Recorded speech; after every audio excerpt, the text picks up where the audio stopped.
अस्सलाम वालेकुम। आज हम बात करेंगे विटामिन D3 की डेफिशिएंसी के बारे में, इसके क्या सोर्सेज हैं, उसको कैसे पूरा किया जा सकता है। तो सबसे ज़्यादा जो हमारे विटामिन डी की जो डेफिशिएंसी को पूरा करने का सबसे ज़्यादा सोर्सेज है वो सनलाइट होती है, सूरज की शुआएँ होती हैं।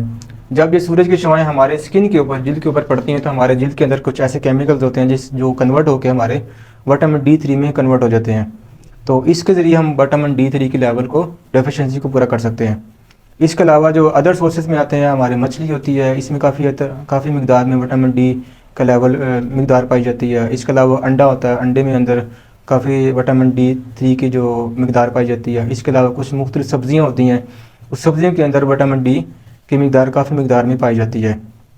अब चूँकि हमारे मुल्क के अंदर हमारे माशरे के अंदर लोग ज़्यादातर मेल और फीमेल जो है वो अपने जिस्म को हर वक्त, पूरे जिस्म को कपड़ों से ढांप के रखते हैं और इतना सन का एक्सपोजर नहीं होता।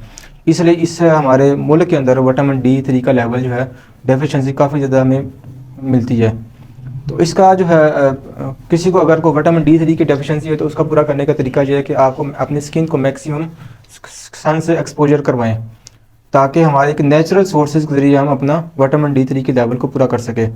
इसके अलावा अदर जो सोर्सेज हैं जिसके ज़रिए हम विटामिन D3 के लेवल को पूरा कर सकते हैं, इसमें मछली आ जाती है, मछली का इस्तेमाल कर मैक्सिमम करें, अंडे का इस्तेमाल मैक्सिमम करें। इसके अलावा हम जो मुख्तलिफ सब्ज़ियाँ होती हैं जिसमें विटामिन D3 का लेवल ज़्यादा होता है तो उसका इस्तेमाल करें। अब चूँकि हम सोशल इकोनॉमी का स्टेटस लो होने की वजह से या मॉडरेट होने की वजह से लोग इतना मछली का इस्तेमाल नहीं कर पाते या अंडे का इस्तेमाल ज़्यादा नहीं कर पाते। तो इसमें हम अगर किसी पेशेंट को विटामिन D3 की डेफिशिएंसी बहुत ज़्यादा हो तो उसमें हम इस जो नेचुरल सोर्सेज हैं इसके साथ साथ हम मुख्तलिफ़ किस्म के सप्लीमेंट का भी इस्तेमाल हमें करना पड़ेगा। तो मुख्तलिफ़ किस्म के सप्लीमेंट जो हैं जो विटामिन D3 की सूरत में आते हैं वो मुख्तलिफ़ फॉर्म में मार्केट में मौजूद हैं। तो अब ये बताना ज़रूरी है कि अब हम विटामिन D3 को लेवल को विटामिन की डेफिशिएंसी हो चुकी है तो इसको कैसे हम पूरा कर सकते हैं, मतलब इसकी क्या डोज़ होती है और इसको मार्केट में जो मुख्तलिफ सप्लीमेंट होते हैं वो किस फॉर्म में आते हैं। अब जो विटामिन D3 के जो सप्लीमेंट होते हैं वो दो फॉर्म में आते हैं, एक तो जेल फॉर्म में आते हैं जो मुख्तलिफ कैप्सूल की सूरत में होते हैं, जेल फॉर्म में होते हैं, इसके अलावा इंजेक्टेबल फॉर्म में होते हैं। हम उस कैप्सूल को यूज़ भी कर सकते हैं, खा भी सकते हैं, और इसके अलावा जो इंजेक्टेबल की फॉर्म में होते हैं विटामिन D3 के इंजेक्शन, उनको हम पी भी सकते हैं और इसको लगवा भी सकते हैं, जिसके अंदर आप लगवा भी सकते हैं।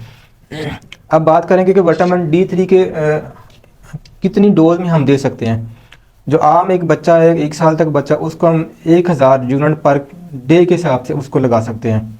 अगर एक बच्चा है वो 1 से 2 साल का बच्चा है उसको हम 1000 से 2000 यूनिट पर डे के हिसाब से उसको दे सकते हैं।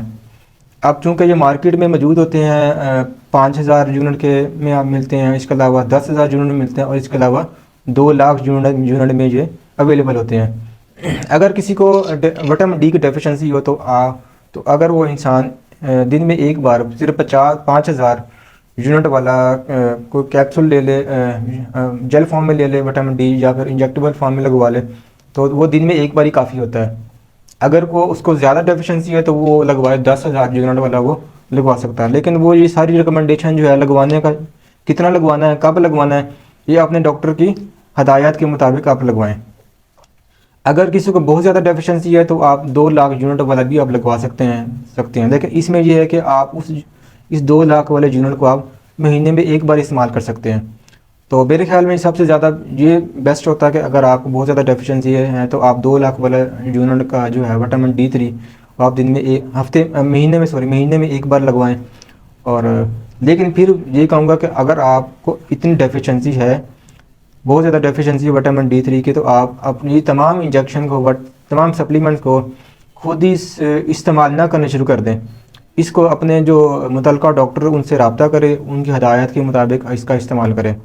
फिर वो डॉक्टर क्या करेंगे, आपको इसका तरीका बताएंगे किस तरह आपने इसको इस्तेमाल करना है, और आपका विटामिन D3 का लेवल वो चेक करते रहेंगे। जब आपका जो है विटामिन D3 का लेवल पूरा हो जाएगा तो आपको मेंटेनेंस डोज पर डाल देंगे। तो ये एक छोटा सा मैसेज था, एक छोटी सी आगाही थी जो लोग अक्सर पूछ रहे थे कि विटामिन डी के बारे में आपको बताया जाए। तो ये छोटा सा मैसेज है ताकि आप किसी की रहनुमाई हो सके और इस मैसेज को आप आगे से आगे शेयर करें ताकि लोगों को इसकी आगाही हो सके और मेडिकल के मुताबिक जो मुतलका जो अपडेट है उनको मिल सके। शुक्रिया।